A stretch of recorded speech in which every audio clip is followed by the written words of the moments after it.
Once upon a time in a big shiny office building, there was a woman named Angela Ajayi.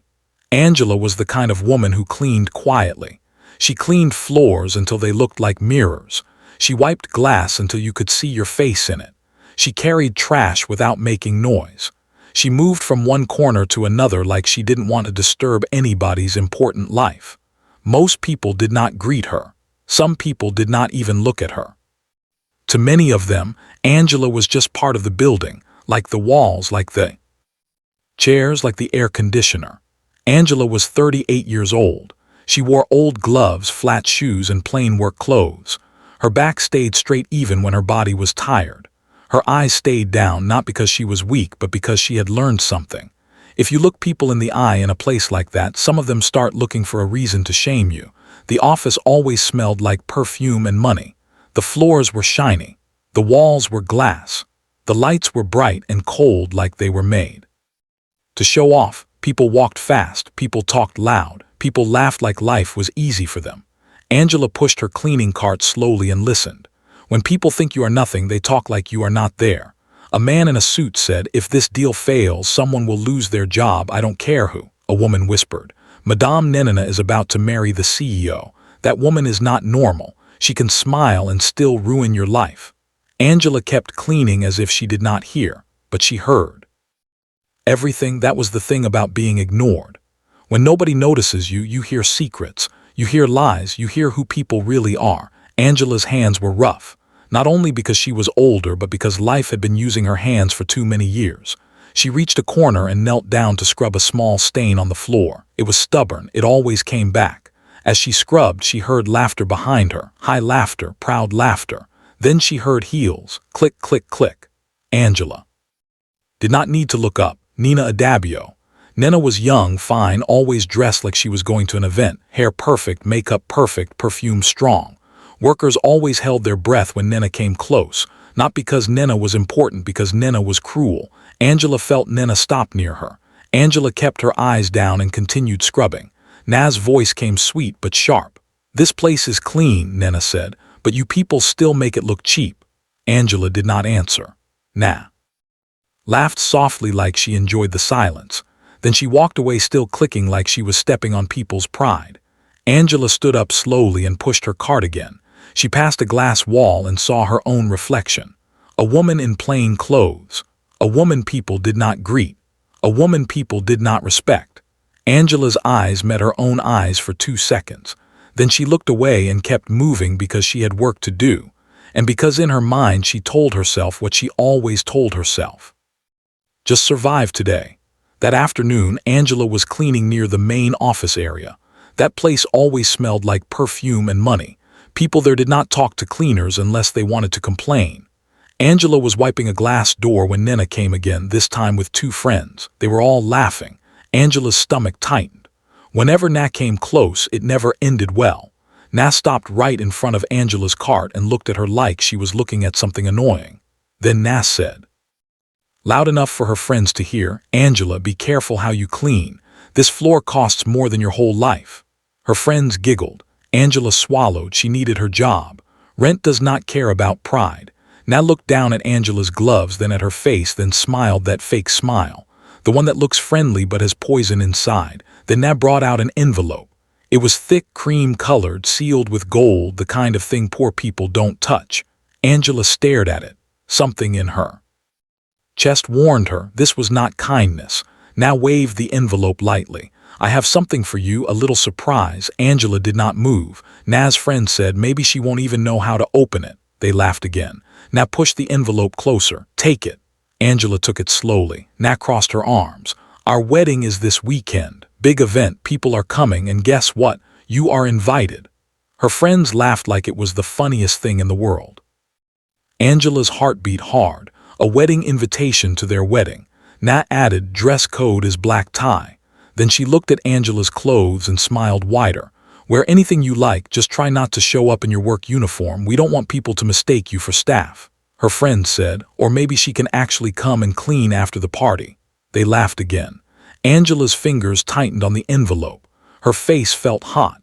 Her chest felt tight, but she refused to cry. She refused to bow. She forced her voice to stay calm and said 2 words, "Thank you." For 1 second, Na looked confused, like she expected begging or tears or anger, not calm. Na's smile came back, but it looked forced now. She turned and walked away with her friends. Angela stood there holding the envelope like it was heavy. She looked down at the gold letters and read the names. Nina Adabio and Jason Adabio. Jason, the CEO, the man everybody respected. The man who barely noticed cleaners. Angela's throat felt dry. She did not open it there. She pushed her card away quietly. But inside her, something had changed. It wasn't anger, it wasn't sadness. It was that strong feeling that says they want to shame me. Angela got home later than usual.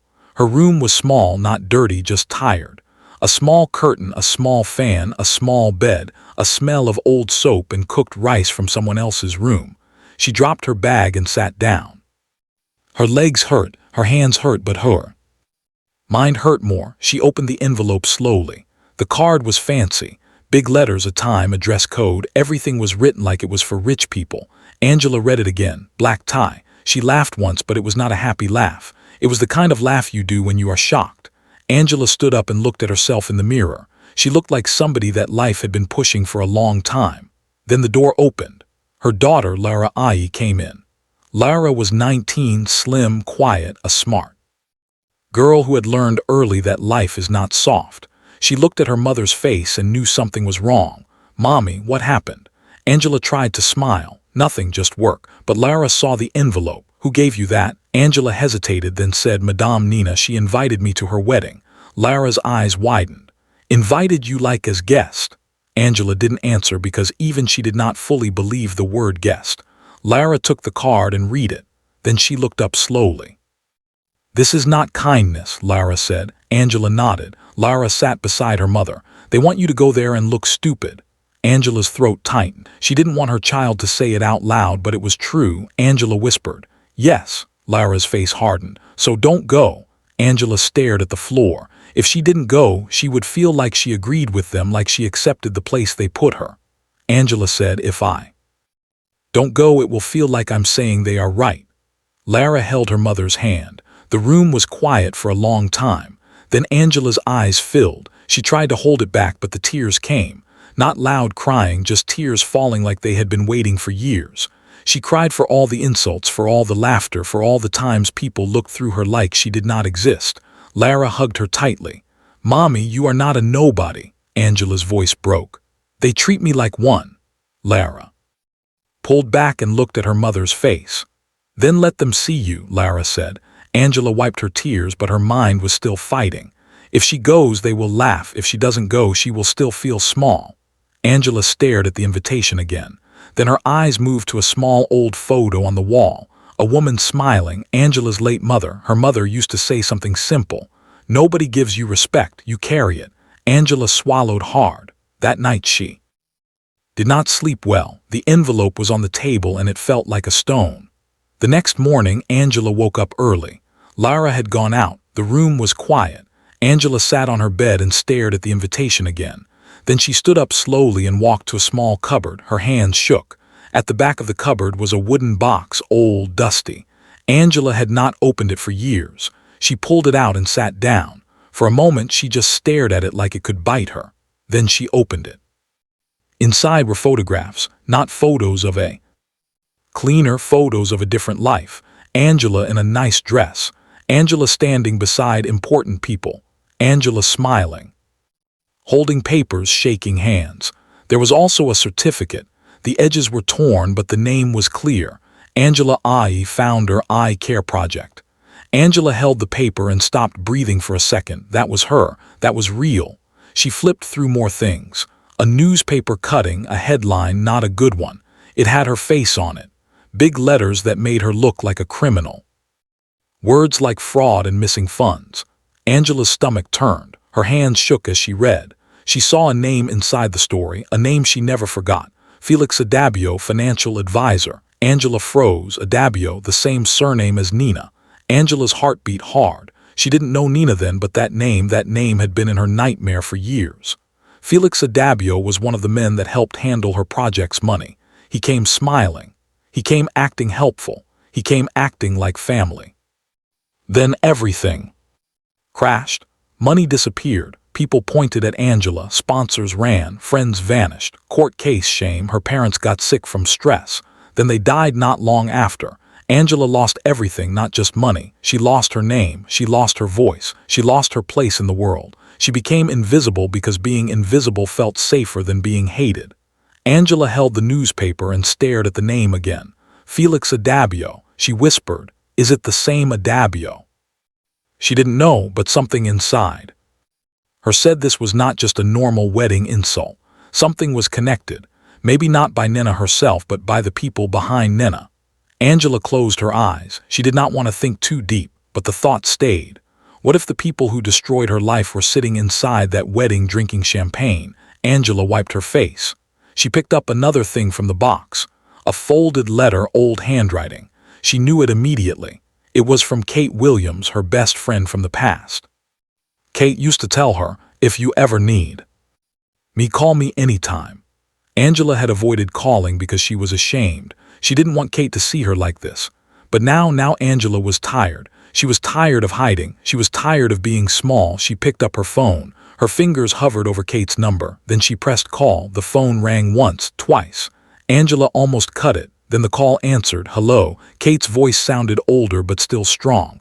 Angela swallowed hard. Kate, it's me. Silence. Then Kate's voice rose. Angela, Angela's eyes filled again. Yes. Kate gasped like she couldn't believe it. Oh my God, I have been looking for you. Where have you been? Angela, where are you? Angela didn't know what to say first, so she said the truth. I've been hiding. Kate's voice softened. Hiding from who? Hiding from shame, Angela said. There was a pause. Then Kate said slow and serious. Angela, shame is not your name, that thing that happened to you. It was not you. Angela's throat tightened. She tried to talk, but her voice broke. I need help, Angela whispered. I don't even know if I deserve it, but I need help. Kate didn't ask for a long story. She didn't ask for proof. She didn't say, what did you do? Kate only said, tell me where you are, I'm coming. Angela shook her head like Kate could see her. Katie, you don't understand. I'm not who I used to be. Kate replied, no, you are exactly who you used to be. Life just covered you with dirt. That's why you are calling me now. Angela wiped her tears. Then she said the thing she had not told anyone yet. I got invited to a wedding. The invitation is not real. They want to shame me. Kate's voice changed, not soft anymore, sharp. Who invited you? Angela hesitated. Her name is Nina Adabio. Kate went quiet for 1 second. Then she said, Adabio. Angela's heart jumped. Kate continued, Angela, are you sure? Angela whispered, yes, Nina Adabio. She's marrying the CEO. His name is Jason. Adabio? Kate exhaled slowly. Angela, listen to me. Don't panic. Don't cry again. You've been down for too long. If they want show, we will give them show. Angela almost laughed through her tears. Katie, I don't have money for that kind of thing. Kate's voice became firm. Don't insult me. I'm not doing this for money. Angela closed her eyes. For the first time in a long time, she felt something small but warm in her chest. Not joy, not peace, just hope. Kate said, I'm coming tomorrow morning. Angela whispered, thank you. Kate replied, no, thank yourself. You finally stopped hiding. When the call ended, Angela sat there holding the phone. The room still looked the same. The bed still looked small. The walls still looked tired, but the air felt different. Angela looked at the invitation again. Then she looked at the newspaper cutting with Felix Adabio's name, and she whispered very quietly, maybe this is not just about a wedding. Angela did not sleep well that night. Even when she closed her eyes, she still saw the wedding card. Black tie, grand event, a big crowd, and that wicked smile on Naz's face. She turned on her bed again and again. When morning came, she sat up and looked at the wooden box again. The box was still open. The pictures were still there. The old certificate was still there. The newspaper cutting was still there too. And the name that made her stomach twist, Felix Adabio. Angela stared at it like the name could jump out and slap her. She remembered him clearly. He was not loud. He was not proud. He was calm. He always wore neat clothes. He always smiled like a kind person. He came into her life during her foundation days. Back then, Angela was not a cleaner. Back then, people greeted her. Back then, her phone rang all the time. Back then, she had purpose. She had started the Ajayi Care Project because she wanted to help young people. Small scholarships, school supplies, help for widows, training for girls who wanted to learn small business. It wasn't the Biggest thing in the world, but it was real. People supported it. Her parents were proud. Her father used to tell her, if God gives you something, use it to lift someone. Her mother used to tell her, do not let money make you proud, let it make you useful. Angela listened. She worked hard. Then one day a man was introduced to her, Felix Adabio. They said he was good with money. They said he could help the foundation grow. They said he knew how to handle sponsors, accounts, paperwork. All those things Angela didn't enjoy. Felix came in gently. He spoke nicely. He called her Madame Angela with respect. He told her, you have a good heart. I want to help you protect what you are building. And Angela believed him because that's how bad things start sometimes. Not with shouting, with a calm smile. Then the problem started small. One sponsor called and said, Angela, why did you use my money for something else? Angela laughed at first. That's not possible.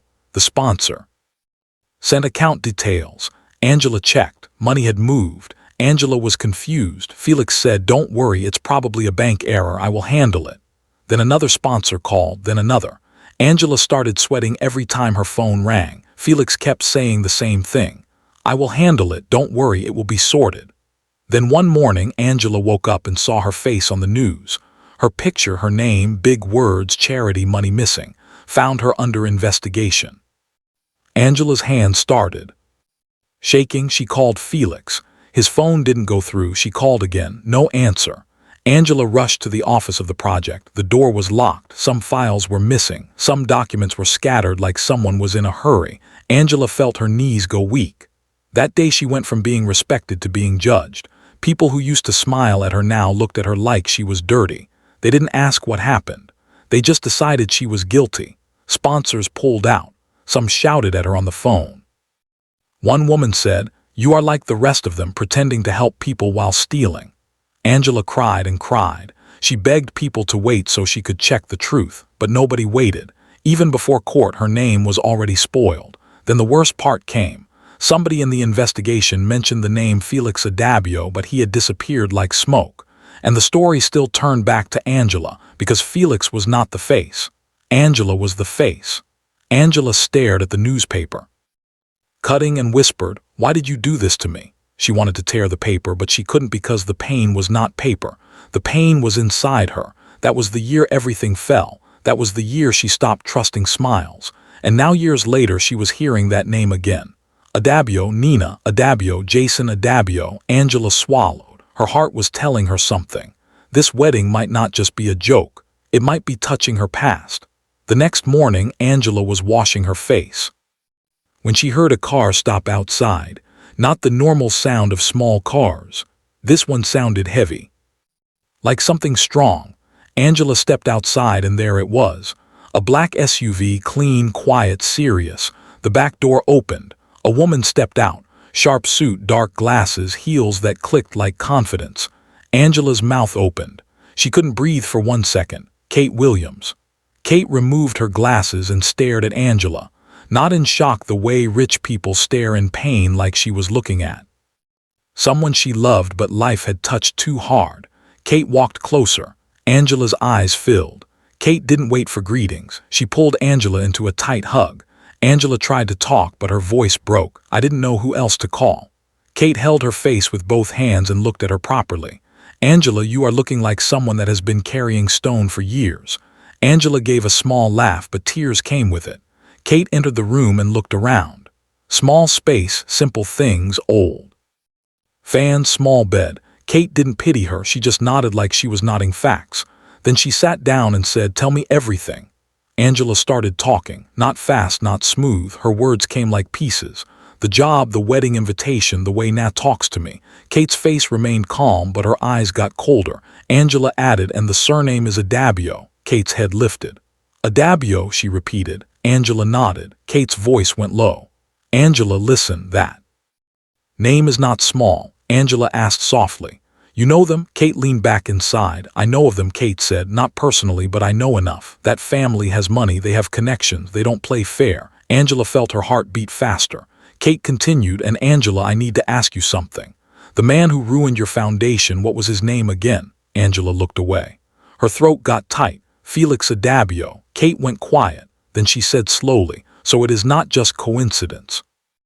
Angela whispered, "You think they are connected?" Kate looked at her and said, "Maybe, maybe not, but I will not ignore that name."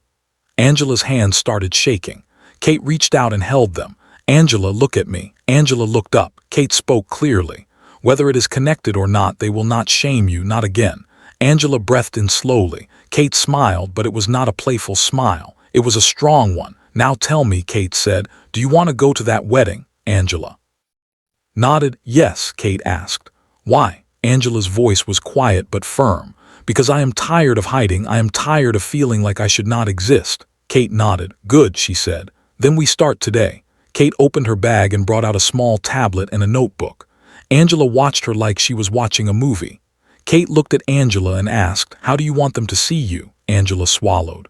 She thought about Naz's smile. She thought about the laughs. She thought about all the years she was ignored. Angela said slowly, "I want them to see a woman, not a cleaner, not a joke." Kate nodded. "Good," she said. "So we will not dress you like a desperate person. We will dress you like you belong." Angela quickly said, "Kate, I don't have money for." Kate raised her hand. "Don't say that again," she said. "It annoys me." Angela blinked. Kate continued, "I didn't come here for payment. I came because you are my friend and because what happened to you was wicked." Angela whispered, "But you have your own life." Kate replied, "My life is fine, but you are not fine, so we fix it." Kate stood up and walked around Angela like she was measuring her. Angela felt shy. Kate said, "Okay, you need a look that will shut mouths without shouting." Angela didn't understand fully, but she nodded. Kate took pictures with her tablet. Angela's hair, Angela's face, Angela's shoulders. Kate said, "We will do hair that makes you look taller, makeup that looks clean and calm, dress that looks simple but strong." Angela asked, "What color?" Kate smiled. "Black with small gold, not too much, not flashy but serious." Angela remembered Naz's black tie and laughed bitterly. Kate caught the look on her face. Kate said softly, "Yes, we will use their own rules to enter their space." Angela's eyes filled again. Not from pain this time, from a strange feeling like someone was finally holding her up. Kate looked at the wooden box on the bed. She walked to it and picked up the newspaper cutting. Her eyes scanned it. She saw the headline. She saw Angela's face. She saw the name again, Felix Adabio. Kate's jaw tightened.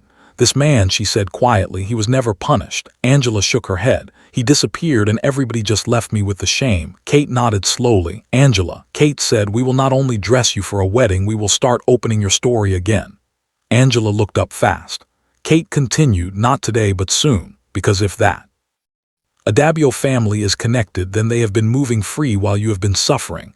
Angela's stomach turned. She asked, "What if I'm wrong?" Kate replied, "Even if you're wrong, you still deserve your name back." Angela held her breath. Kate clapped her hands once. "Okay," she said. "First step, we get you ready." Angela asked, "How?" Kate smiled, and for the first time it was playful. "We go shopping," Kate said. "And no, you are not allowed to say I can't afford it." Angela laughed a small laugh. Kate pointed at her. "That laugh," Kate said, "keep it, you will need it." Kate brought clothes and boxes the next day. She didn't explain too much. She just brought them like someone doing a job. Angela's room became full of things: a dress bag, hair extensions, makeup box, small jewelry case. Angela touched the dress bag like it was something that didn't belong in her life. She said, "Kate, are you sure?" Kate replied, "Angela, please don't start." Kate arranged everything. Then she said, "Try the heels." Angela stared at the heels. They were not crazy, but they were not flat. Angela sighed. She put them on. She stood. Her legs shook. Kate held her arm slowly. Angela took one step, then another. Then she almost fell. Kate caught her. Angela laughed, but tears were close. "See," Angela said, "this is why they want me there, so I will fall." Kate's face changed. She said, "No, you are not falling at their wedding. If you want to fall, you will fall in your room now, so you won't fall outside." Angela laughed properly this time. Kate said again, "Walk." Angela walked, step, step, step. Her body began to adjust. Kate nodded. "Good." Angela looked at herself in the mirror, plain clothes but heels. She looked strange, but she also looked like someone who was trying. Lara came in and froze. "Mommy, what is happening?" Angela felt shy. Kate smiled at Lara. "Hello, you must be Lara." Lara nodded slowly. Kate said, "Your mother is going to a wedding." Lara's eyes widened. "She's going?" Angela spoke quietly. "Yes." Lara walked closer to her mother and stared. Then she smiled, a real smile. "Mommy," she said, "you look different." Angela's throat tightened. Kate turned to Lara. Your mother is not small. Life just pushed her down. Lara nodded. I know. That night when Kate left, Angela sat on the bed. She looked at the dress bag again. She touched it gently. Then she looked at the newspaper cutting again. Felix Adabio, Angela whispered. If you are connected to this, then I will find out. The day before the wedding, the air felt heavy. Angela cleaned at work, but her mind was not there. Nina passed her twice and smiled like someone enjoying a secret. Angela wanted to ask her, why do you hate me so much? But she didn't. Some people don't answer. They only bite. So Angela kept quiet. When she got home, Kate was waiting. Kate had brought a hairstylist and a makeup woman. Nothing loud, just clean work. Kate said, we do it tonight so tomorrow there is no stress. Angela sat down and let them work. As her hair got braided and packed up, Angela felt like she was watching another woman being made, a woman she used to be. The makeup was soft, not heavy, just enough to bring back her face. When they finished, Angela looked in the mirror. She gasped, not because she looked like a celebrity, but because she looked like herself. Again, a version of herself she had forgotten. Angela covered her mouth with her hand. Kate stood behind her. Kate said softly, there you are. Angela's eyes filled. She turned quickly and hugged Kate. Thank you. Kate hugged her back and whispered, don't thank me, just stop hiding. Later that night, Lara sat beside her mother on the bed. She looked at her carefully. Mommy, are you scared? Angela nodded. Yes, Lara asked. Why are you still going? Angela breathed in. Because if I don't go, I will keep living like I'm not real. Angela said, I don't want that again. Lara held her hand. You are real, Lara said, and I'm proud of you. Angela swallowed hard. When Lara slept, Angela stayed awake. She stared at the ceiling. Then she turned and looked at the dress bag hanging on the wall. She looked at the invitation on the table. She looked at the newspaper cutting again, Felix Adabio. Then she whispered into the dark, God, if this is the day you want to bring my story back, help me. Angela woke up before her alarm. Her eyes opened, but her body did not want to move. It felt like her chest was heavy, like somebody put a stone on it in the night. She sat up and looked around her room. Everything was still the same. Small bed, small fan, small curtain, but the dress bag was hanging there like it did not belong in her life.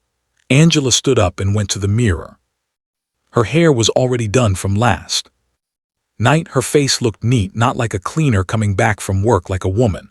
She stared at herself for a long time. Then she whispered, God, help me. The door opened. Lara walked in quietly like she didn't want to break her mother. She looked at Angela and smiled. Mommy, you look like you again. Angela's throat tightened. I don't even know who me again is, Angela said. Lara walked closer and held her mother's hands.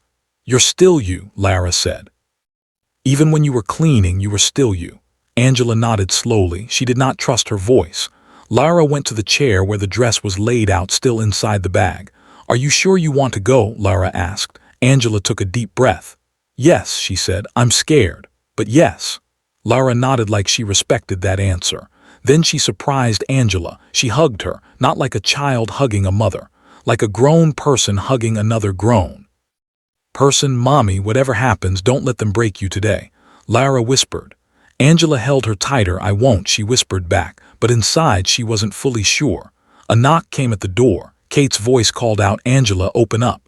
Angela wiped her face quickly and opened the door. Kate walked in like a storm, not loud, just strong. Good morning, Kate said. How is my star? Angela almost laughed. Kate, please. Kate looked at her properly. Okay, we are almost there, Kate said. Kate dropped a small bag on the bed. Inside were little things.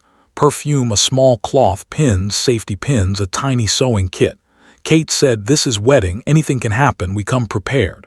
Angela watched her. Kate's eyes were sharp, like she was not just thinking about the dress, like she was thinking about danger too. Angela asked, Kate, why are you looking like this? Kate sat down and lowered her voice.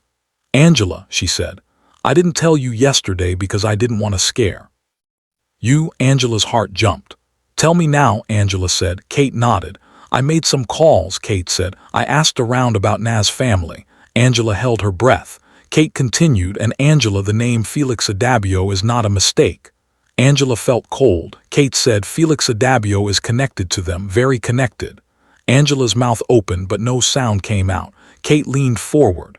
Angela, listen to me, Kate said. Some People in that family have protected him for years. They covered things, they moved him around, they made sure he did not face real trouble. Angela's eyes filled. So he's free, she whispered. Kate nodded. Yes. Angela's hands started shaking. Then why? Angela began, then stopped. Why did life punish her and leave the man free? Kate held Angela's hands again. Angela, she said, this is why I am telling you now. This wedding may not just be a silly insult. Nam might know your story. Already, Angela's stomach turned. She knows, Angela asked. Kate shrugged slowly. I don't know for sure, Kate said, but I know rich people don't do random all the time. They like to check people's background. Now works with her eyes open. Angela swallowed hard. Kate said, so today you will do 3 things. Angela looked at her. Kate counted with her fingers. 1. You will not fight anybody no matter what they say. Angela nodded. 2. You will not drink anything that leaves your hand, not even water. Angela blinked. Kate, is it that serious? Kate's face stayed straight. Angela, I said what I said. Angela nodded again. 3. Kate said, you will not sign anything. You will not enter any private room alone. If somebody calls you aside, you look at me first. Angela felt fear rise, but she also felt something else, like she was finally not alone. Angela whispered, okay. Kate stood up. Now, she said, let us dress you. Lara helped too. They dressed Angela slowly, not rushing. Angela's gown was black, with small gold touches, not too loud, but it looked rich. It looked serious. Kate fixed the scarf over Angela's shoulders and said, this is not costume, this is you remembering yourself. Angela put on the necklace, simple, 1 dark stone in the middle. When they finished, Angela looked at herself, and for a moment she did not breathe. She looked like somebody people would stand up for. Angela's eyes filled again. Kate tapped her gently. No tears today, save her for later. Angela laughed once small. Lara whispered, Mommy, go and show them you're human. Angela held Lara's face. I'm doing this for me, Angela said. Lara nodded. Yes. Kate clapped once. Let's go. They walked out together. Angela stepped into the black SUV. As the car moved, Angela looked back and saw Lara standing at the door watching her go. Angela waved. Lara waved back. And Angela whispered to herself, please God, let me come back home with my name still inside me. The wedding place was big. You could tell from the way the road became clean and quiet. You could tell from the way security stood like soldiers. You could tell from the way expensive cars were entering like they owned the earth. Kate slowed down near the gate. A security man walked up and bent a little to look inside the car. Invitation, he said. Kate handed it to him. He checked the card, then looked at Angela. His eyes stayed on her for 1 extra second, like his brain was trying to match her face with something. Then his face changed small, not shock, not respect, more like confusion. He stepped back and called another man. The second man came and also stared at Angela like she was a question. Angela felt her heart beat hard. Kate leaned close and whispered, don't panic. The second man asked, Madam, sorry, your name. Angela's mouth went dry. Kate answered before Angela could speak. Angela Ajayi, Kate said. Guest. The man's eyes widened just a little. Then he forced a smile. Okay, madam, he said. You can enter. The gate opened. As the car rolled in, Angela's hands were cold. Kate looked at her. You see, Kate whispered. They already know your name at the gate. Angela's stomach dropped. So Nina told them, Angela asked. Kate's voice was low, or somebody told them, just stay calm. Angela nodded slowly. They drove in. There were flowers everywhere, white chairs, a carpet, lights, people dressed like pictures. Some women's dresses looked like they cost someone's yearly rent. Men in suits stood in groups holding drinks, laughing, talking business, even on wedding day. Waiters walked around with trays. A photographer was snapping people like the air was made of camera flashes. Angela's heart beat faster. She felt small for 1 second. Then she remembered something. She did not come to beg for space. She came to stand. Kate parked in a good spot and opened the door for Angela. Angela stepped out. The air felt different outside. Cool, fresh, like rich people own the weather too. Angela's heels touched the ground, tap tap, she stood straight. Kate stood beside her and whispered, walk like you are going to your own event. Angela nodded. They started walking toward the main area. Some people noticed, not because Angela was loud, because she looked like someone they should know. Heads turned. Whispers started. Who is that? I've not seen her before. She looks important. Angela kept walking. Then she saw Nina. Nina was in front, shining, smiling, doing small turns for cameras. Ina looked like she wanted everyone to beg her for attention. Angela saw Naz's friends near her too, laughing, sipping champagne like they were tasting power. And then something happened. Naz turned, just small, and her eyes landed on Angela. At first, Naz's smile stayed like she was about to laugh. Then Naz's smile froze. Her eyes widened like her mind couldn't understand what it was seeing. Nina blinked once, twice. Then her face started changing, not into fear, into anger, into shock, into something like, "How dare you?" Angela's stomach tightened, but she did not slow down. She walked forward with Kate. Tap, tap, tap. The carpet under her feet felt like a runway, and the whole place started getting quiet, like even the music did not want to interrupt her steps. Some waiters stopped moving. Some guests stopped talking.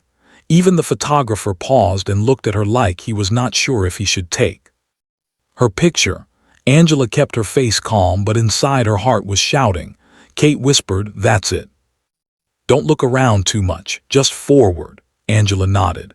And in that moment, Angela understood something simple.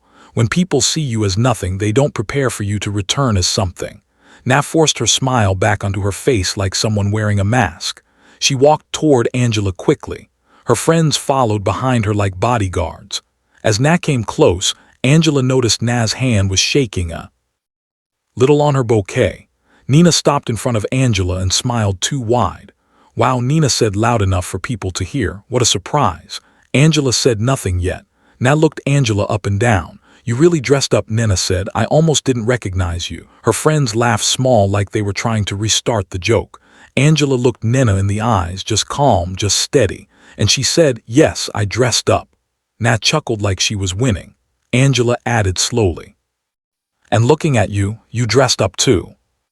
Some people around them did small laughs. Not the mean laugh Naz wanted, more like nervous laughs. Naz's smile tightened. She stepped closer, lowering her voice but still sweet. "Angela," she said, "I hope you understand you are here as a guest, not as." Nina paused and looked at Angela's shoes, then continued, "Not a staff." Angela's heart beat harder. Kate shifted beside Angela, ready. Angela smiled just a little, a small smile that was not friendly. Angela said, "Don't worry, I understand where I am." Naz's eyes narrowed. She tried another angle. She raised her voice again so people could hear. "It's just black tie events can be confusing," Naz said. "Some people don't know the rules." Angela nodded slowly. Then she said, simple and calm, "True. And some people know the rules but still don't know how to behave." A quiet moved through the crowd like wind. Naz's cheeks tightened. Her friend tried to jump in. One of them said, "Madame Nina, leave it. Some people like attention." Angela turned her eyes to the friend, just one look. The friend looked away quickly. Naz laughed again, but it sounded forced. Then Naz leaned in close to Angela's ear, still smiling, and whispered, "You think you can embarrass me today?" Angela whispered back, calm. "I didn't come here to embarrass you." Naz's smile shook. Then Naz whispered, "Good, because this day is not about you." Angela looked at her and said softly, "Then why did you invite me?"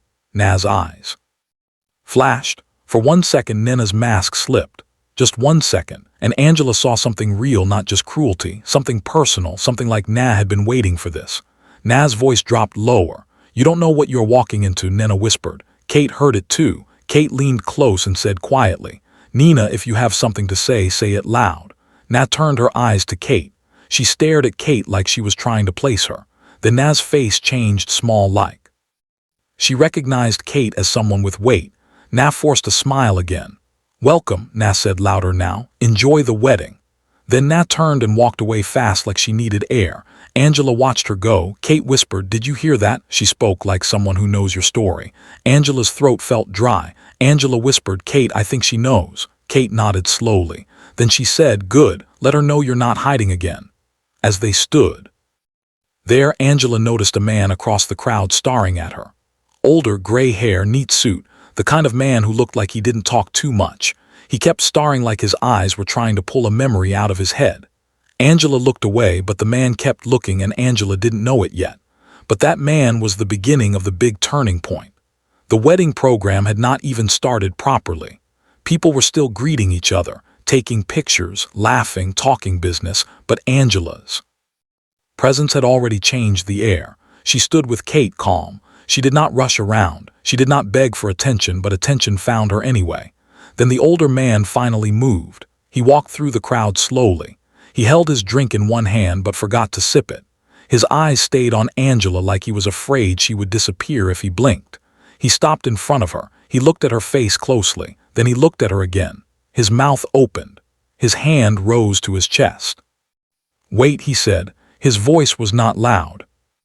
But people near him heard, and silence started spreading like a ripple. "Is that," he said again, voice shaking now. "Is that Angela Ajayi?" Heads turned. People leaned in. Phones lifted. Angela's stomach tightened. She looked at the man and tried to understand who he was. The man stepped closer, eyes wide. "Angela Ajayi," he said again, from the Ajayi Care Project. Angela swallowed. Her voice came out soft but steady. "Yes," she said. "I am Angela Ajayi." The man's face broke like someone seeing a ghost and a blessing at the same time. "My God," he whispered, "it's you." People around started murmuring, "Ajayi Care Project." Some older people in the crowd exchanged looks. One woman whispered, "That name, I remember that name." The man held Angela's hand with both of his hands. He didn't care about her gloves or her past or what people might think. His eyes were wet. "I am Benson Ezer," he said. "I knew your father, I knew your mother, I worked with them back then." Angela's throat tightened. Hearing her parents mentioned in that place made her chest hurt. Mr. Benson continued, "Your father was a good man." He said, "Your mother?" "Ah, your mother was strong, people respected them." Angela nodded, trying not to cry. Mr. Benson shook his head slowly. "Where have you been?" he asked, almost like pleading. "We looked, we asked, then everything went quiet." Angela spoke gently. "Life pushed me," she said, "that's all." Mr. Benson looked like he wanted to say more. Then he said the words that hit the crowd like stone. "That thing that happened," he said. "That money scandal." People went even quieter. Na, who was across the front, heard and turned fast. Her face changed. Jason also turned confused. Mr. Benson continued, not caring who liked it. "I knew it was not you," he said, "because you are not that kind of woman." Angela's eyes filled. Mr. Benson squeezed her hand. "We traced it then," he said. "We saw the paper trails. We saw the lies." Angela's heart started beating too hard. Then Mr. Benson said the name, "The man handling your accounts, Felix Adabio." The crowd went dead quiet. Angela felt her whole body freeze. Kate's eyes snapped to the side immediately, scanning faces. Across the crowd, a man in a gray suit stiffened. Just one stiff movement, but Kate noticed. The man's drink shook slightly in his hand. Then he turned his body like he wanted to hide. Kate's eyes narrowed. Angela did not notice the man yet. She was still stuck on the name. Felix Adabio. Mr. Benson continued, voice heavy. "That man vanished," he said, "and you were left to carry shame you did not earn." People whispered, "Felix Adabio, that surname again." Na's face had gone tight, her lips pressed together like she wanted to scream. Jason's brows pulled together. He stepped forward slowly, staring at Angela now like he was seeing her for the first time. Na tried to laugh, but her laugh died before it started. Mr. Benson looked around at the crowd and said, louder, "Now you people should be careful how you treat people. This woman has done more good work than many people here." Some guests looked down, some shifted, some looked guilty. Na's hands were shaking badly now. She turned quickly and walked away toward a side area. Kate leaned close to Angela and whispered, "Angela, that man in a gray suit, did you see him?" Angela blinked.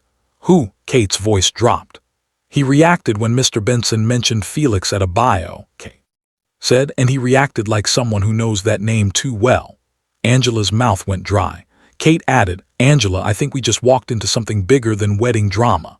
Angela whispered, "Kate, what if Felix is here?" Kate didn't answer fast because the thought was also in her head and it scared her. Jason stepped forward fully now. He was still holding his phone, but his eyes were no longer on the screen.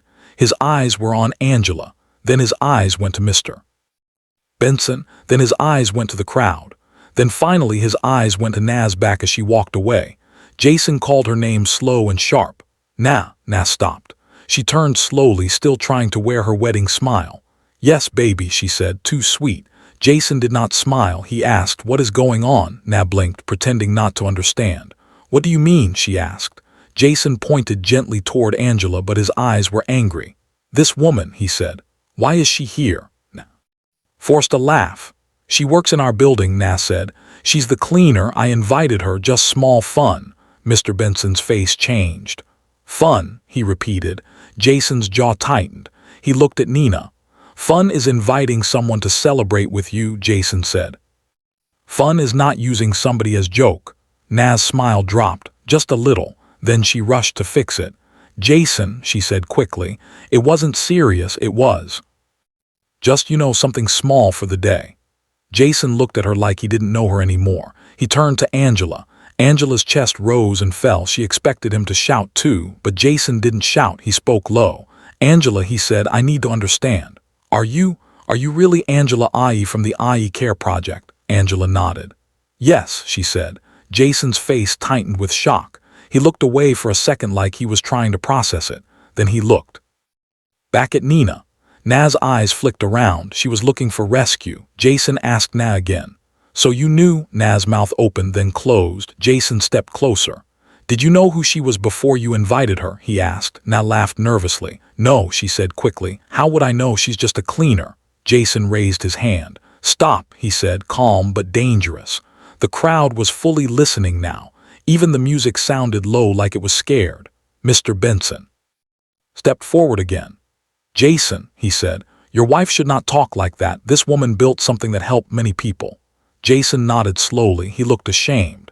Then he looked angry again. He asked Mr. Benson, Sir, you said Felix Adabio was the one handling her accounts. Mr. Benson nodded. Yes, he said, Felix Adabio. Jason's face changed. He turned to Nina fast. Nina, he said, Felix Adabio. That name means something in your family, right? Naz's face froze. Kate's eyes narrowed again. Angela's heart started beating like drum. Nina tried to laugh again. I don't know what you're talking about, Naz said. Jason stepped closer. His voice went even lower. Naz, he said, don't lie to me today. Naz's eyes flashed with anger, then she hissed softly. Jason, not here. Jason answered, yes, here. The crowd murmured. People love drama when it wasn't their own.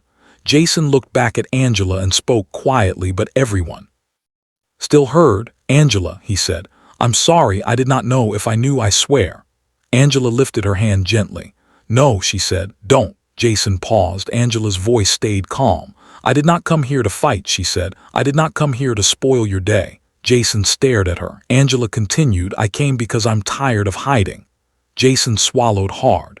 Naz's eyes were burning now. She looked like she hated Angela for breathing. Kate leaned close to Angela and whispered, Angela, that gray suit man is gone. He just left. Angela's stomach dropped. Kate whispered again, he left when Felix Adabio's name came out. Angela's voice shook for the first time. Katie, what if? Kate cut her softly. Not now, Kate said. Breathe, stand. Angela nodded slowly. Jason turned again to Nina. His face was hard. He said, after today, you will explain everything, every single thing. Naz's smile was gone. She looked like she wanted to scream, cry, slap someone, anything, but she could not because too many eyes were watching. And for the first time, Nina was the one standing in front of people. Feeling small, Angela stood still. The wedding day had not even fully started, but something had already broken open and Angela could feel it in her bones. This was not just about a wedding invite. This was about her past coming back to stand in front of her. And it was about to get even bigger. Chapter 16. Angela spoke and the air changed. For a few seconds after Jason told Nina, after today you will explain everything. Nobody moved. Even the people who love drama were quiet now because this one didn't feel like normal wedding drama. It felt like something old coming back. Nina stood there with her bouquet, smiling like her face was glued, but her eyes were not smiling. Her eyes were angry. Her eyes were scared, too. Angela stood still. Her legs felt strong on the outside, but inside her heart was running. Kate stayed close to her like a wall. Mr. Benson was still holding Angela's hand like he didn't want her to vanish again. Then Nat did something. She forced a laugh and clapped twice loud and fake. Okay, Nina said, raising her voice. Nice story, nice surprise, but can we move on? It's a wedding. Some people chuckled because they didn't know what else to do. Nina stepped closer to Angela, smiling wide. Angela, she said, since you have come, enjoy yourself. Please take a drink. A waiter appeared like magic, holding a tray, 2 glasses, cold and shining. Angela's eyes went to the glass for 1 second. Kate touched Angela's arm immediately. Small squeeze. Angela remembered, don't drink anything. Angela lifted her chin and said calm. No, thank you. Naz's smile twitched. Oh, Naz said, still sweet. You don't drink, Angela said. Not today. Naz's eyes narrowed. She turned to the waiter. Sharply, "Leave us," she said. The waiter walked away fast. Nat leaned in closer, smiling like a friend, but her voice came out low like a warning. "You want to act like queen today?" Nat whispered. "Fine, but don't forget what people remember." Angela looked at her. "What do people remember?" Nat's lips moved in a small smile. "They remember your scandal," she whispered. "They remember missing money." Angela's chest tightened. For a second the old shame tried to rise like smoke, but Angela held it down. She did not shout. She did not shake. She looked Nat in the face and said quietly, "If you want to talk about that, talk about the man who took it." Nat's eyes flashed. Then she forced another laugh and stepped back like nothing happened. She turned to the crowd and said, "Let us all relax. This is Love Day." But her voice was not steady. People could see it. Jason stepped forward again, looking from Nina to Angela. He looked tired, confused, angry. He said, "Angela, please, can you explain? Not everything, just why are you here?" Angela took a deep breath. She looked around. So many faces, some curious, some guilty, some still proud, some workers standing at the edge, watching quietly like they were seeing hope with their own eyes. Angela's voice came out calm, but it carried. "I am here because I was invited," Angela said. Some people laughed small. Angela continued, "But we all know it wasn't a normal invitation." Nat's face tightened. Angela looked at Nina and said, "You invited me to laugh at me?" A small gasp moved through the crowd. Nat lifted her hands. "Oh, please don't start." Angela raised her hand gently, not rude, just firm. "No," Angela said, "let me talk." And the crazy thing was, Nat didn't interrupt again because the crowd was already listening to Angela now. Angela looked at the guests. She spoke like a human being, not like someone trying to sound big. "Some of you used to see me in that office building," Angela said. "You walked past me, you didn't greet, you didn't look. And I understand that is how life is. People shifted." Angela continued, "But let me say something. The people you ignore, they are still people." Silence. Angela's eyes moved to the workers standing far. "Catering staff, security, cleaners. I have been cleaning for years," Angela said. "Not because I love cleaning, because life pushed me there." She paused and swallowed. "And yes, I used to have a different life. I used to help people. I used to have a name that opened doors." Mr. Benson nodded slowly, eyes wet. Angela continued, "Then one day everything crashed. Money disappeared, my name got dirty, people didn't ask questions, they just judged me." Angela's voice got softer, but it still reached everybody. "And when your name gets dirty, even your shadow runs away from you. Friends disappear, family becomes quiet. Even your own mind starts to hate you." Some guests looked down. Angela added, "I became invisible because it was easier than explaining pain every day." She took another breath. "But today I did not come for revenge." Now rolled her eyes, but no one cared. Angela said, "I did not come to spoil anybody's wedding. I came to remind myself that I am not trash and to remind people here that money is not what makes somebody human." A small clap came from somewhere. Just one, then another, like rain starting small. Then it became louder. Soon the garden was full of clapping. Some people stood up, some were wiping their eyes. Na's face turned hot red. Her hand shook on her bouquet. She looked around and for the first time she couldn't control the room. She dropped the bouquet. Flowers hit the ground and scattered. Nat turned and walked fast. Then she broke into a run. She ran out like someone running from fire. People watched her go, shocked. Jason stood there, mouth open, eyes wide, like he was seeing his wife's heart for the first time. Angela closed her eyes for 1 second, not to cry, just to breathe. Then she opened them again and she saw something she never thought she would see in her life. Respect. The name Felix came back like a knife. After Nena ran, the wedding didn't feel like a wedding anymore. It felt like a courtroom without a judge. People were still clapping, but the clapping started to die down slowly. Whispers replaced it. Phones were already up. People were recording. Angela knew that by tomorrow her face would be everywhere. That scared her, but it also made her feel free. Jason stepped closer. He looked at Angela with shame in his eyes. "I'm sorry," he said again, quieter now. "I didn't know." Angela nodded once. "I know," she said, "but it still happened." Jason swallowed hard. He turned to Mr. Benson. "Sir, what you said about Felix Adabio, do you have proof?" Mr. Benson's face became serious. "Yes," he said, "I do." Angela turned sharply. "You do?" she asked. Mr. Benson nodded. "I kept copies. I didn't trust that matter." Kate stepped in. "And I also have something." Jason looked at Kate. Kate raised her phone. "I took pictures," Kate said. "That man in gray suit that reacted when Felix's name was mentioned." Jason frowned. "What man?" Kate pointed to the edge of the garden. "He was there. Then he disappeared." Jason turned to the head of security. "Find him." The security men started moving fast, too fast, like they suddenly realized this thing was bigger than wedding. Then something else happened. A woman walked in from the side entrance. Older, well-dressed, face hard like stone. People moved out of her way. Jason stiffened. "Mom," he said softly. Na's mother. She didn't smile. She looked around like she owned the air. "What is all this nonsense?" she asked. Jason said, "Mom, Na did something terrible." The older woman's eyes landed on Angela. She looked Angela up and down like she was checking price. Then her eyes went to Mr. Benson. Then her eyes went to Kate. Then she smiled small, not a good smile. A smile that said, "I understand what is happening." She spoke slowly. "So this is the woman." Angela's stomach turned. Kate's eyes narrowed. "What do you mean this is the woman?" The older woman ignored Kate. She looked at Jason and said, "Wedding must continue. People are watching." Jason's face changed. "No," he said, "not like this." The older woman's voice became sharp. "Jason, don't disgrace our family." Mr. Benson stepped forward.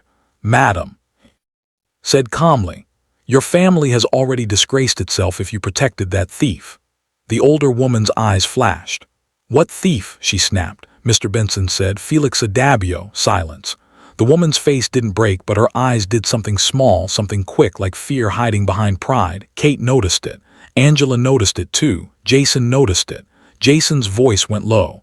"Mom, you know Felix had a bio." The older woman scoffed. "Many people have that name." Kate stepped forward and said, "Stop it. You know him and you know what he did to Angela." The older woman's lips curled. "Who is Angela to you people? A cleaner with stories?" Angela's heart jumped, but she held herself. Kate said, "She is a human being and the truth is standing here." Mr. Benson reached into his jacket and brought out a brown envelope, old papers. He handed it to Jason.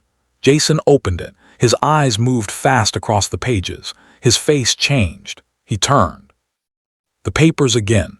Then he stopped. His hand shook. He looked up at his mother. "Mom," he whispered, "this paper has Felix's signature." And Jason paused, reading again. "And there is another signature," he said, voice cracking. He read it out loud. "Mrs. Ajayi." The crowd gasped. Kate's mouth opened. Angela's whole body went cold. The older woman's face went stiff. Jason's eyes were wide now.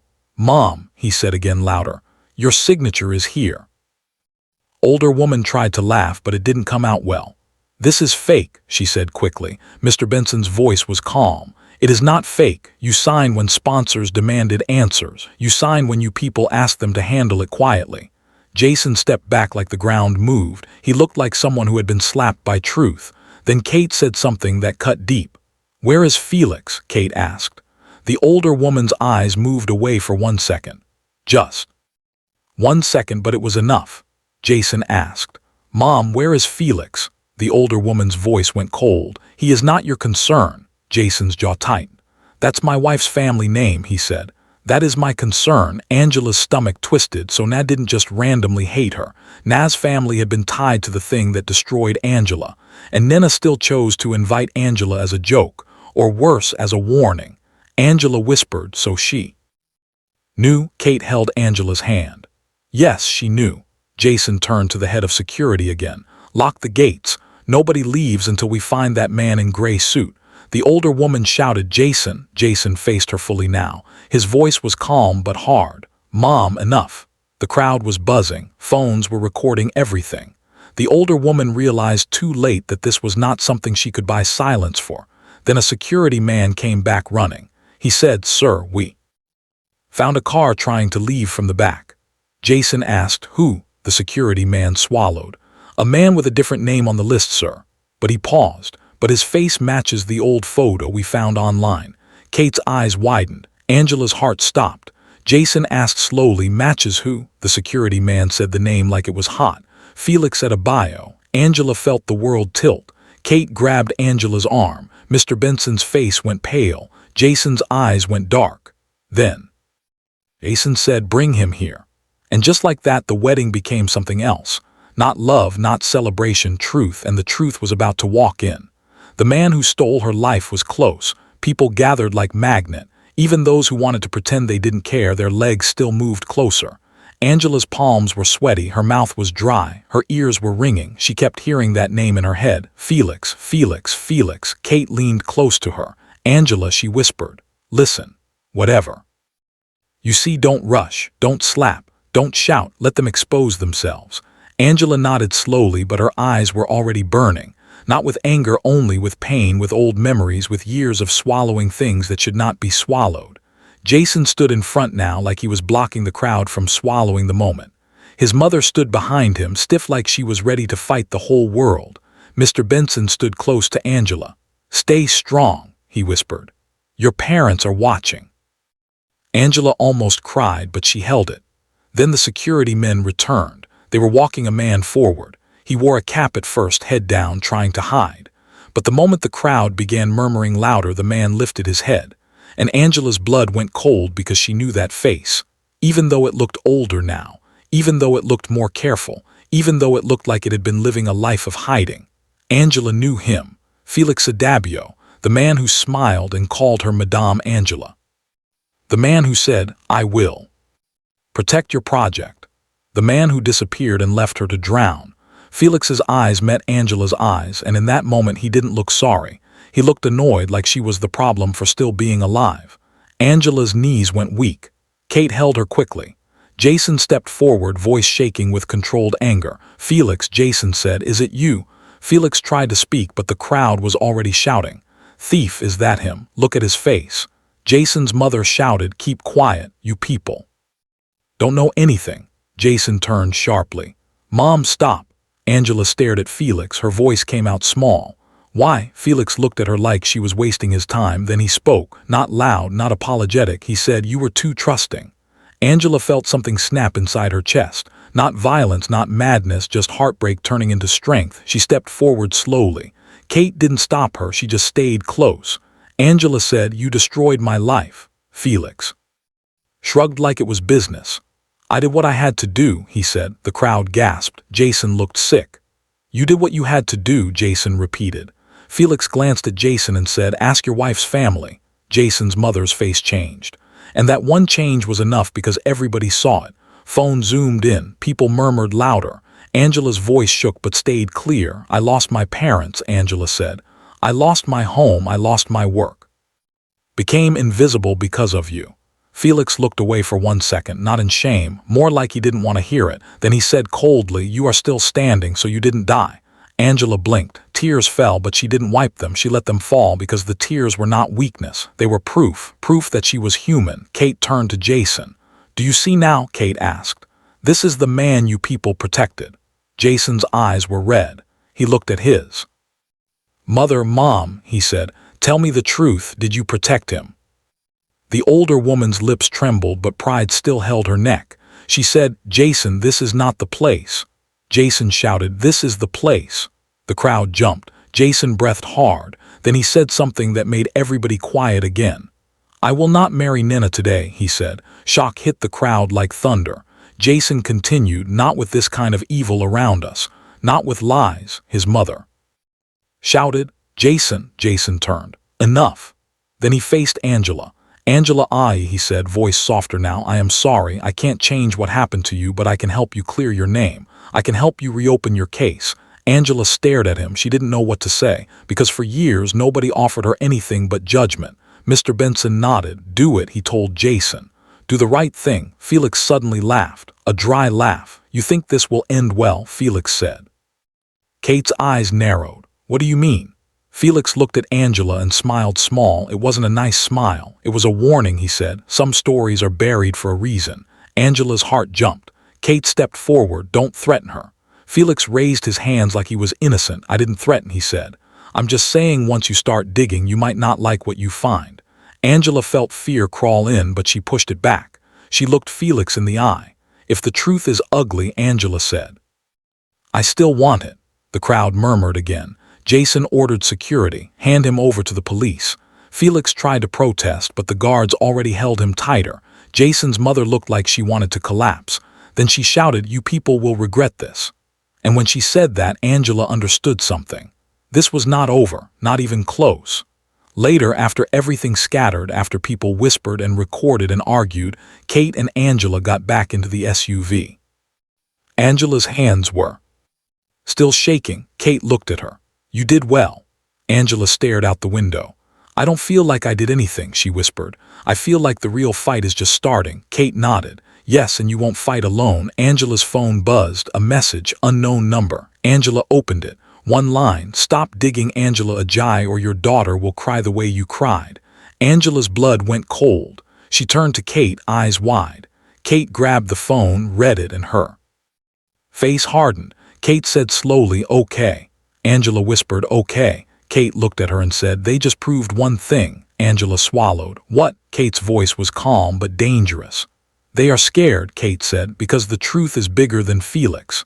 Angela's eyes filled again, not the soft tears from before. These ones were hot. Angela whispered, "What do we do now?" Kate started the car, and she said the words that sounded like the start of a new season. "We go for everything." Kate said, "Your name, your case, your foundation, and the people behind it." Angela stared at the dark message again. Her heart was pounding, but inside that fear something stood up, something that had been sleeping for years. Angela whispered, "This is not the end." Kate smiled without humor. "No," she said, "this is the beginning." And as the car moved, Angela looked at the road ahead, feeling one thing clearly: someone out there was watching her. Someone out there did not want her to remember who she was, but she was already remembering, and she was not going back to being invisible. Angela held the phone like it was burning her hand. The message was short, but it entered her body like cold water. "Stop digging, Angela Ajayi, or your daughter will cry the way you cried." Her throat closed. Her mind left the car for a second. All she could see was Lara's face. Lara laughing. Lara sleeping. Lara saying, "Mommy, don't let them break you." Angela's voice came out tiny. "Kate, they mentioned Lara." Kate read it again, then locked her jaw. She didn't shout. She didn't panic, but her eyes changed, like something inside her stood up and said, "Enough." Kate said, "We are not going to your house like this." Angela turned fast. "Kate, I need to see my daughter." Kate nodded. "Yes, but not like this. We do it smart."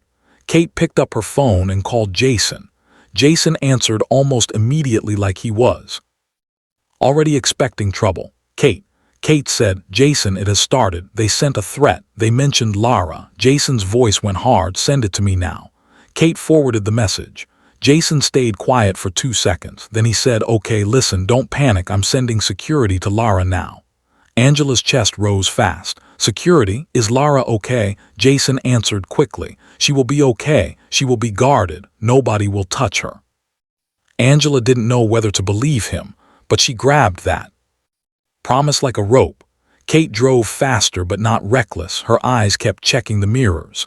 Angela started noticing things she never used to notice. A car behind them, then another. It might be normal, but now nothing felt normal. Kate pulled into a safer place and waited. 2 cars arrived. Men stepped out, not loud, not showing off, just alert.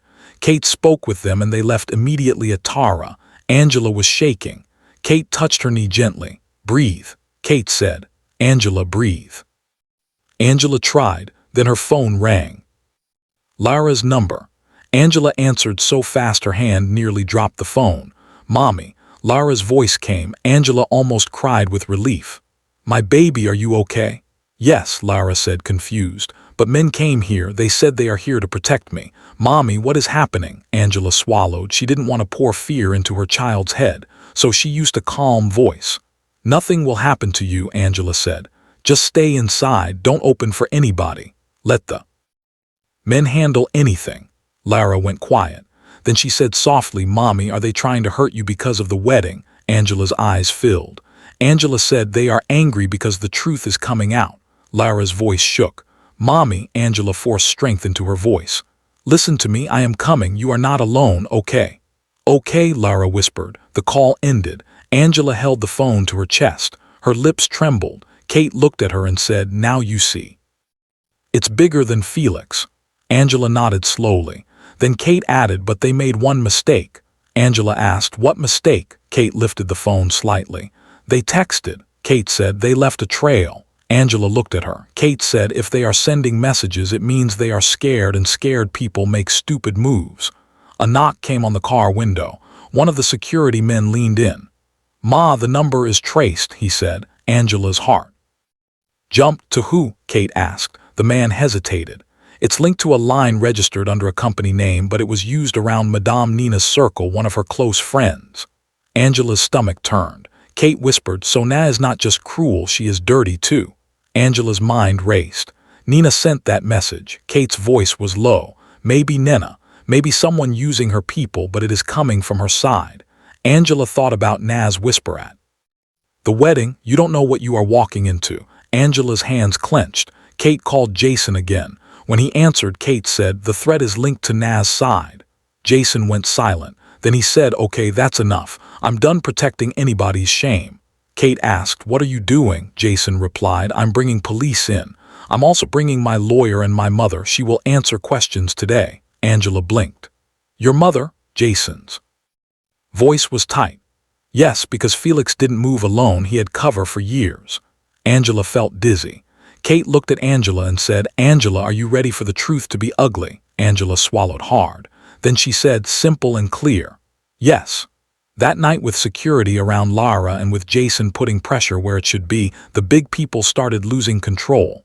Because once police got involved, once phones started recording, once names started coming out, silence became harder to buy. And for the first time in a long time, Angela felt something she had not felt in years. Not peace, not happiness, just one thing. Power, not money, power, truth, power. The next day, Felix did not look strong anymore. He was sitting in a room with people asking questions. He could not laugh away. His smart mouth from the wedding was gone. His shoulders were down. His eyes were tired. Angela sat opposite him with Kate beside her. Jason was there too, and Jason's mother sat farther away, stiff, like a statue, with a lawyer whispering in her ear. Na was also there. Her face looked different. No big smile, no proud shoulder, no loud laugh, just panic hiding under makeup. Angela stared at Nina and thought, "So you can look scared too." A man in uniform placed a phone on the table. The message was on the screen, the same message, the one about Lara. They asked Nina, "Do you know this number?" Na shook her head quickly. "No." They asked again, "Do you know who used it?" Na's lips trembled. She glanced at her mother, then remembered Jason's mother was not her mother. She had no shield in that room. Na swallowed and said, "It's not my number." Kate leaned forward and said, "But it is your friend's line, and we know you were with her all night after you ran away." Na snapped, "So? I ran because everybody embarrassed me." Angela's eyes narrowed. Kate replied, "You weren't embarrassed. You were exposed." Jason's voice cut in, calm but sharp. "Na," he said, "this is not about your pride. This is about a threat to a young girl." Na's eyes filled. Then she did what people like her do when they are cornered. She tried to turn the story. She looked at Angela and said, "This is all your fault. If you didn't come, none of this would happen." Angela didn't shout. She didn't insult her. She just said softly, "If you didn't plan evil, none of this would happen." Silence. Felix cleared his throat like he wanted to speak. The officer turned to him. "Felix Adabio," he said, "let's start from the beginning. Did you steal the funds from the Ajayi Care project?" Felix's eyes shifted. He tried to smile. It didn't work. He said, "It was business." Angela felt her stomach twist again, but she held herself. The officer asked, "Did you act alone?" Felix went quiet. Jason's mother shifted on her chair. Her lawyer leaned in and whispered fast. Felix looked at Jason's mother, then looked away, and that one look said everything. Kate's voice was calm. "Felix," she said, "you already lost. Don't drag it. Tell the truth." Felix laughed once, bitter. Then he spoke. "Yes," Felix said, "I took the money." Angela's chest tightened. Felix continued, "But I didn't do it alone." Jason's mother's eyes flashed. Her voice came out cold. "Felix, watch yourself." Felix looked at her and said, "Madam, you told me to handle it. You told me Angela was too trusted, too loved, too clean." The room went still. Angela stared at Jason's mother. Jason's face broke. "Mom," he whispered. Felix continued, "When sponsors started asking questions, you signed documents to calm them down. You helped me disappear. You moved me under new work. You covered it." Jason's mother slammed her hand on the table. "This is a lie," but her voice sounded weak now, because too many things were already matching. Mr. Benson's papers, Kate's calls, Felix's confession. Jason's mother stood up shaking. "You people want to destroy me because of one charity money," she shouted. Angela finally spoke again, slow and clear. It was not just money, Angela said. It was my parents, it was my name, it was my whole life. Jason's mother stared at Angela, breathing hard. Then she said something that shocked everyone. She said, "You should have stayed quiet." Angela blinked. Kate whispered, "Did you hear that?" Jason's eyes widened like someone waking from sleep. He turned to his mother. "Mom, you're not even sorry." Jason's mother's mouth trembled, but pride still held her. Then Ness started crying. Real crying, not the fake one. She cried and said, "I didn't know it was that serious. I just wanted to disgrace her small. I didn't mean." The officer cut in. "So you admit you planned to disgrace her?" Nat froze. Her mouth opened then closed. Her tears stopped like someone poured cold water on her face. Jason exhaled slowly like his heart was breaking in pieces. He looked at Angela. His eyes were wet. "Angela," he said, I'm sorry you met us." Angela stared at him. Then she said something that surprised even herself. "I didn't meet you," Angela said. "I met the truth." In the end, Felix was taken away. Nina was taken away too because the threat message and her planning tied her into it. Jason's mother did not walk out proud. She walked out under watch. Her lawyer looked like he wanted to disappear. And for the first time, Angela watched people with power lose control. Not because someone was stronger, but because truth is stubborn. It does not die easily. Weeks later, Angela's name started clearing. It wasn't magic, it wasn't quick, but it started. People began to call her again, some of them to apologize, some of them because they suddenly remembered they used to know her. Angela didn't run to hug everybody. She was careful now. But she listened. Mr. Benson came with more old contacts. Some sponsors came back quietly at first, not because they suddenly loved Angela, but because they now knew they were wrong. Jason kept his promise too. He did not ask Angela to marry him. He did not try to turn her pain into romance. He simply used his voice and his money to help fix what his family broke. He paid back what was stolen with interest. He helped push the case forward. He made sure the old records were reopened, and he made sure Lara was safe until everything calmed down. One evening, Angela stood in a small hall facing a few people. Not a big crowd like the wedding. Just real people, women, young people, old faces, new faces. And behind her was a simple banner, Ajayi Project, we are back. Angela looked at the banner and felt tears rise, but she smiled because these were not shame tears. These were the tears you cry when you thought you were finished, but you are not. Kate stood at the side, arms folded, proud. Lara sat in front, smiling like her heart was finally resting. Angela spoke in the same simple way she always did. "Thank you for coming," Angela said. "I don't have big speech. I don't have sweet grammar." Small laughter. Angela continued, "I just want to say something. If you see someone cleaning, greet them. If you see someone struggling, don't laugh because you don't know their story." The room was quiet. Angela added, "I was once invisible, but I'm not invisible again." People clapped. After the event, Lara hugged her mother.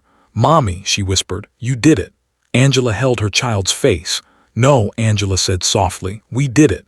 Kate walked over and said, "So are you satisfied now?" Angela looked around the small hall, not perfect, not fancy, but real. Angela breathed in and said, "Yes." Then she paused and she added with a small smile that made Kate laugh. "And no." Kate raised an eyebrow. "Meaning?" Angela looked at the banner again. Then she said the final words, calm and strong. "This time we build it so big," Angela said, "that nobody will ever try to bury my name again." Kate smiled. Lara smiled. And Angela smiled too, because once upon a time in a big shiny office they treated her like she was nothing. But now she was not begging to be seen. She was standing where she belonged. And she was not going invisible again. The city of Ashton was known for its glass towers, luxury cars, and people who measured success in numbers. At the very top of that glittering world stood Ethan Callaway, the young and brilliant CEO of Callaway Tech Industries. At only 34, he had built a business empire that stretched across continents. Standing beside him, at least in the public eye, was his fiancée, Vanessa Whitmore. Vanessa was beautiful, elegant, and born into wealth. She had grown up in private schools, attended elite social gatherings, and learned early how to command attention.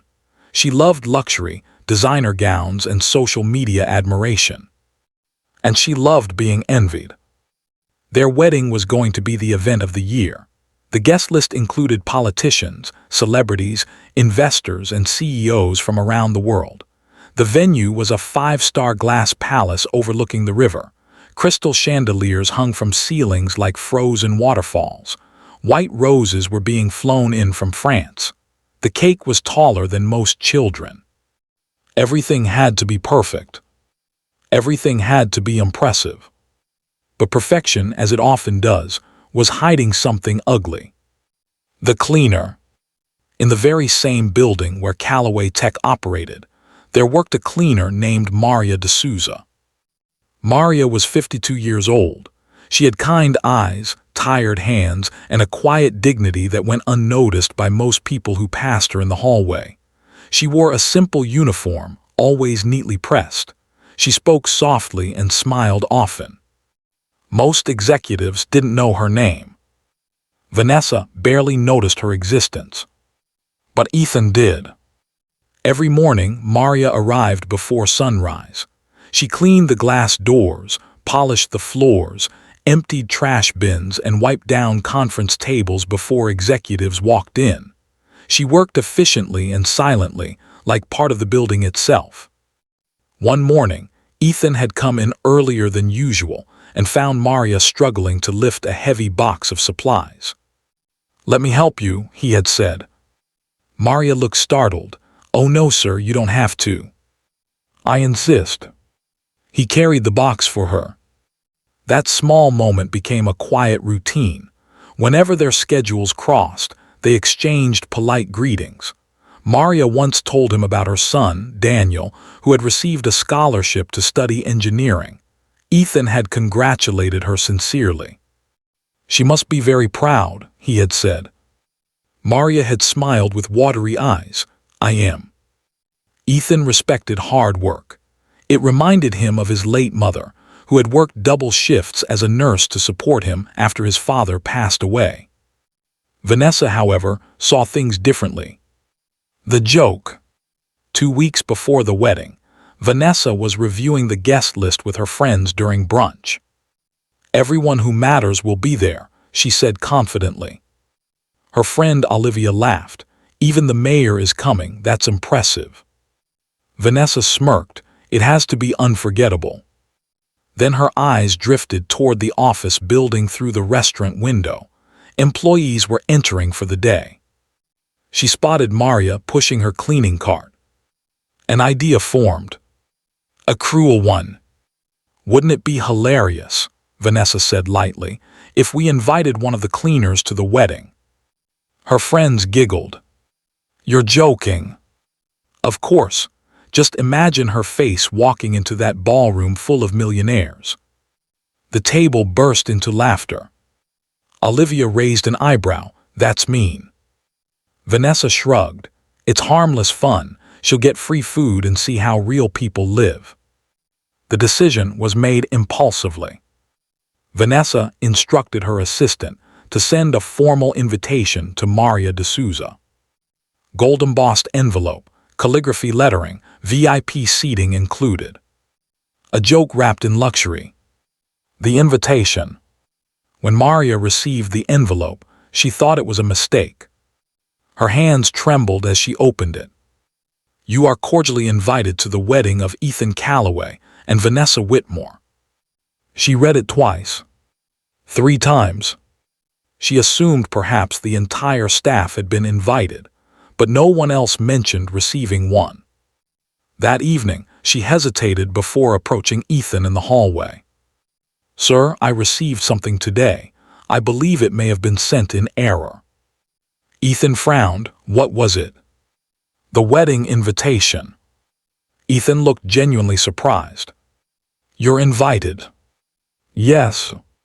He paused. "Well, then I hope you'll come." Maria studied his face. He didn't seem amused. He didn't seem mocking. "Are you sure?" she asked softly. "Of course." That night, Maria took out her savings box. She didn't own an elegant gown. She didn't have expensive jewelry, but she wanted to attend respectfully. After much thought, she decided to wear the simple navy dress she had worn to Daniel's scholarship ceremony. It was modest but graceful. She would go, not because she believed she belonged there, but because she believed in showing gratitude when invited. The wedding day. The wedding day arrived like a scene from a movie. Luxury cars lined the entrance. A red carpet stretched across marble steps. A live orchestra played soft classical music. Guests sparkled in designer suits and gowns. Vanessa stood in a custom-made white dress worth more than Maria's yearly salary. The ceremony was breathtaking. When it ended, guests moved into the grand ballroom for the reception. That was when Maria arrived. She stepped out of a modest taxi, clutching her small purse. For a moment, she hesitated. The building looked like a palace. But she walked forward. Inside, heads turned. Not because she looked inappropriate, but because she looked different. She wasn't draped in diamonds. She wasn't trying to impress anyone. She simply carried herself with quiet grace.